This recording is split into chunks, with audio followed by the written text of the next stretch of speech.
ичегиңизде курт түшпөй кыйналып жатасызбы?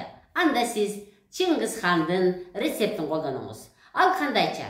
Bir стаканга толтуруп сарымсакты арчыйсыз. Бирок ошол ар бир бүдүрдү каласаңыз майдалаңыз, каласаңыз талкалаңыз.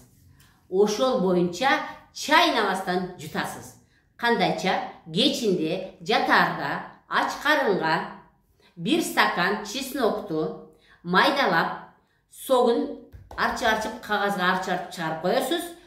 Же талкалайсыз дагы, ошону кааласаңыз 1 аш кашыкты алдыңызбы? Аласыз, кааласаңыз сок менен, кааласаңыз айран менен, кааласаңыз компот менен, сахары жок компот менен жутасыз. Кайра стакан кашыкты аласыз, жутасыз. Ушинтип сиз 1 стакан чесноктун бардыгын кечинде жатаарда ичип жатасыз, эрте менен натыйжасын көрөсүз.